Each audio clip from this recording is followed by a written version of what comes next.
یہ آپ کائنڈلی یہ بتائیں کہ کیا پاکستان یہ جو جماعت الدعویٰ ہے اس کا انٹرنیشنل سٹیٹس کیا ہے؟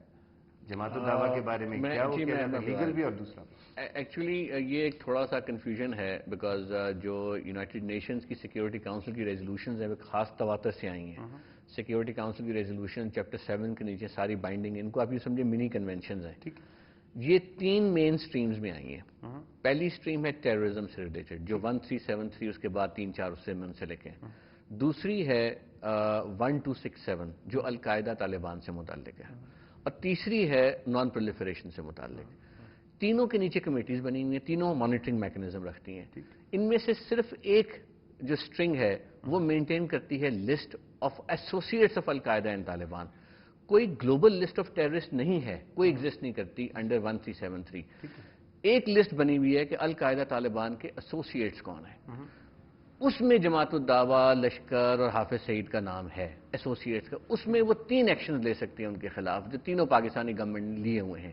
اس میں اریسٹ کی پروویژن نہیں ہے. آپ ان کو ٹریول سے روکیں گے, اسلحے کے ڈسپلے سے روکیں گے اور شاید انٹرنیشنل ٹریولنگ وغیرہ سے ان کے ایسٹس وغیرہ کی کریں گے. نہ آپ ان کو اریسٹ کر سکتے ہیں by virtue of this notification of an being associate of القاعدہ طالبان. نہ آپ ان کے خلاف کوئی بین لگا سکتے ہیں. رائٹ آف اسمبلی کو بھی نہیں آپ نہیں روک سکتے آپ. اچھا, آپ ان کو اس بات پہ روک سکتے ہیں اگر وہ ہیٹ سپیچ میں ملوث ہوتے ہیں. اگر وہ دیکھیں ایک فائن ڈسٹنکشن ہے بیکاز یہ بھی ایف آئی آر گورنمنٹ نے کوشش کی کاٹنے کی, اس پہ ہائی کورٹ نے اس کو کویش کر دیا. حافظ سعید کا یا اس کی کسی بندے کا ڈس ایگریمنٹ ود انڈیا اس کا رائٹ آف ایکسپریشن ہے, لیکن جب ہی incites them towards an offensive action it becomes a criminal offence. ٹھیک ہے, so you have to be exact and sure کہ when you are taking a legal move it is defendable, it has a proper material behind it.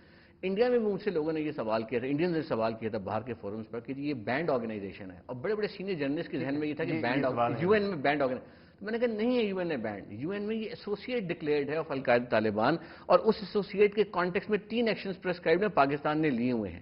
ہاں, اب اگر اس organization کو آپ نے بین کرنا ہے وہ آپ کا ایک سیاسی ڈیسیجن انڈیپینڈنٹ ہوگا from an international obligation. That is a political decision, but from a legal point of view this is لیکن پولیٹیکل سائڈ پہ بھی شاید یہ ڈیسیجن لینا ہمارے لیے بہتر نہیں ہوگا کیونکہ رائٹ آف اسمبلی پہ یا کم از کم ایسی کانگریگیشن پہ جہاں پہ ہیٹ سپیچ ہو.